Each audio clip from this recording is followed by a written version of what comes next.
नमस्कार मित्रों, आपका स्वागत है। आपने भी यह अवश्य देखा होगा कि जो लोग अच्छे कर्म करते हैं वो परेशान रहते हैं, वही दूसरी ओर जो लोग बुरे कर्म करते हैं वे खुशी से रह रहे होते हैं। अच्छे कर्म करने वाले हमेशा ही दुखी होते हैं। आखिर उन्हें इतनी परीक्षा क्यों देनी पड़ती है, जबकि जो अधर्म की राह में हैं वे सभी व्यक्तियां सुखी है तथा अपन जीवन से व्यतीत करते हैं और उसके आनंद उठा रहे हैं। अगर आपके मन में भी यह प्रश्न आया है तो आज हम आपको इस प्रस्तुति के माध्यम से इस प्रश्न का उत्तर दे रहे हैं, जो भगवद गीता में भी लिखा है और श्री कृष्ण ने अर्जुन को भी बताया था। भगवद गीता में वर्णित कथा के अनुसार जब भी अर्जुन के मन में कोई दुविधा होती थी तो वो श्री कृष्ण से प्रश्न पूछते थे। एक बार की बात है, अर्जुन ने भगवान श्री कृष्ण के समीप आकर कहा कि हे मधुसूदन, मैं एक दुविधा में हूँ और मैं इसका उत्तर आपसे जानना चाहता हूँ। भगवान श्री कृष्ण ने पूछा कि क्या प्रश्न है? बोलो पार्थ, अर्जुन ने कहा, मुझे यहाँ जानना है कि अच्छे लोगों के साथ सदैव बुरा ही क्यों होता है, वही बुरे लोग सुखी दिखते हैं। अर्जुन के मुंह से ऐसी बातें सुनकर श्री कृष्ण मुस्कुराए और कहा कि है कर्मण्येवाधिकारस्ते मां फलेषु कदाचन मां कर्म फल हेतुर्भुर्माते संगोस्त्व कर्मणि। हे पार्थ, तुम्हारा अधिकार केवल कर्म करने पर है, फल पर नहीं। इसलिए तुम फल की चिंता को छोड़कर अपना कर्म करो, फल हर हाल में मैं ही दूंगा। जो व्यक्ति फल की अभिलाषा से कर्म करते हैं वह न तो उचित कर्म कर पाते और न ही उस फल को प्राप्त कर पाते हैं। इसलिए हे अर्जुन, कर्म को तुम अपना धर्म मानकर करो। अगर जीवन में आगे बढ़ाना है तो तुम ही सोच विचार से अपने कार्यों को लक्ष्य की ओर जाने के लिए करो, क्योंकि मनुष्य जीवन लक्ष्य के बिना अधूरा है। कि उसे धर्म का मार्ग अपनाना है या अधर्म के मार्ग पर चलना है।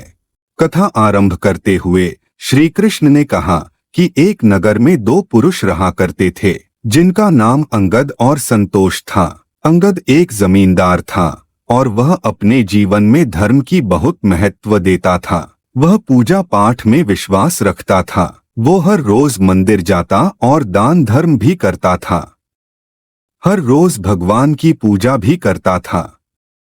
वही दूसरी ओर संतोष बिल्कुल विपरीत था। वह हर रोज मंदिर तो जाता था परंतु पूजा करने नहीं, बल्कि मंदिर के बाहर से जूते चप्पल चुराने। उसे दान धर्म और पुण्य कर्मों से कोई लेना देना नहीं था। एक दिन बात है जब बहुत तेज तूफानी बारिश हो रही थी।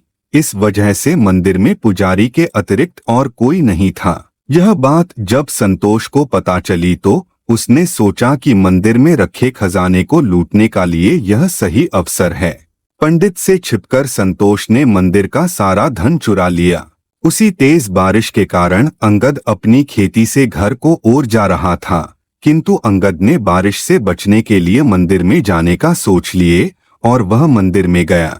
तभी उसने संतोष को एक थैली लेकर मंदिर से बाहर भागते हुए देख लिए। अंगद को कुछ भी पता नहीं था कि मंदिर में क्या हुआ है, लेकिन अंगद की मुलाकात पुजारी से हुए तो पुजारी ने अंगद को ही चोर समझकर उस पर हमला किया और लोगों बुलाकर पिटवाया। उसे बहुत मारा। किसी तरह वो बचते बचाते वहां से निकला तो दुर्भाग्य ने उसका साथ वहां भी नहीं छोड़ा। मंदिर के बाहर वो एक बैलगाड़ी से टकरा गया और घायल हो गया। फिर वो जमींदार अंगद लंगड़ाते हुए घर जाने लगा तो रास्ते में उसकी भेंट संतोष से हुई, जिसने मंदिर से धन चुराया था। उसने कहा, आज तो मेरी किस्मत चमक गई, एक साथ इतना सारा धन मिल गया। ये सब देखकर अंगद को बहुत बुरा लगा।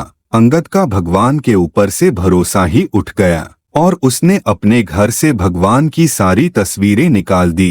कुछ सालों बाद दोनों अंगद और संतोष की मृत्यु हो गई।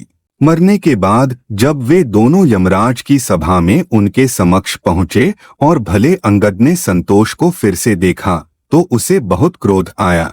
उसने क्रोधित होकर धर्मराज से पूछा कि मैं तो सदैव अच्छे कर्म करता था, दान धर्म में विश्वास रखता था, उसके बदले जीवन भर मुझे अपमान और दर्द ही मिला और इस व्यक्ति को सोने चांदी और मदिर का ढेर सारा खजाने से भरी पोटली, आखिर ऐसा भेदभाव क्यों है?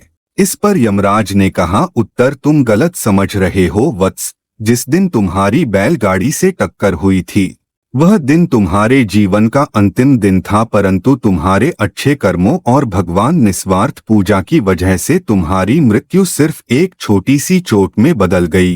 तुम इस दुष्ट व्यक्ति के बारे में जानना चाहते हो तो ध्यान से सुनो। इसके भाग्य में राजयोग और यह एक दिन बहुत बड़ा आदमी बनने वाला था, किंतु इसके कुकर्मों और अधर्म के आचरण की वजह से वह सिर्फ एक छोटी सी धन की पोटली में ही बदल गया। इस कथा को सुनाने के बाद श्री कृष्ण अर्जुन से कहते हैं कि हे धनंजय, क्या अब तुम्हें तुम्हारे प्रश्न का उत्तर मिल गया?